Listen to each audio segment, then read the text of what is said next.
Penetapan tersangka terhadap Tom Lembong, mantan Menteri Perdagangan, memicu respons tajam dari berbagai kalangan. Di antaranya, dua tokoh nasional, Anies Baswedan dan Cak Imin, angkat bicara. Kasus ini bukan sekadar soal hukum, tetapi juga membawa isu politik yang lebih luas. Apa sebenarnya yang terjadi? Dan bagaimana pandangan dua sosok ini dalam melihat persoalan ini? Kasus bermula saat KPK menetapkan Tom Lembong sebagai tersangka atas dugaan tindak pidana korupsi. Menurut KPK, Tom Lembong terlibat dalam sebuah proyek besar yang mengindikasikan adanya penyalahgunaan kewenangan dan penggelapan anggaran negara. Tentu saja, langkah KPK ini mendapat sorotan tajam, mengingat Tom Lembong adalah tokoh yang dikenal luas di dunia ekonomi.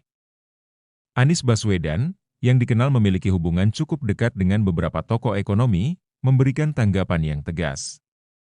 Menurutnya, semua pihak harus mengedepankan asas praduga tak bersalah. Meski begitu, Anies menekankan pentingnya penegakan hukum yang adil dan transparan. Bagi Anies, langkah hukum harus berjalan sesuai prosedur tanpa ada intervensi kepentingan politik. Kita harus hormati proses hukum yang sedang berlangsung, ujar Anies. Ia juga menyampaikan harapan agar kasus ini tidak menjadi panggung politik yang memperkeruh suasana. Sementara itu, Cak Imin, yang selama ini dikenal vokal dalam isu politik nasional, turut menyampaikan pandangannya. Cak Imin mengingatkan pentingnya menghormati proses hukum yang tengah berjalan. Ia pun menegaskan bahwa langkah hukum tidak seharusnya dijadikan alat politik untuk menjatuhkan pihak tertentu. Menurutnya, kasus ini harus diselesaikan secara profesional, bukan untuk kepentingan pihak tertentu yang ingin menguasai panggung politik. Hukum harus ditegakkan, tetapi bukan dengan kepentingan tertentu, ujar Cak Imin dengan tegas. Tentu, respons dua tokoh ini menambah dinamika di tengah tensi politik yang sudah cukup memanas.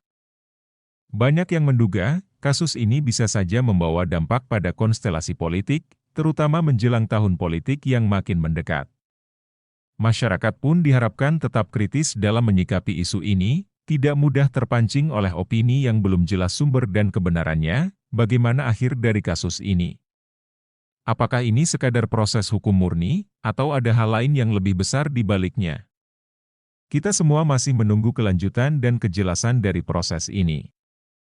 Kasus Tom Lembong menjadi pembicaraan publik yang tidak hanya menarik, tetapi juga menyentuh banyak aspek penting dalam kehidupan bernegara. Terus pantau perkembangan terbaru hanya di sini. Jangan lupa like dan subscribe untuk info terkini.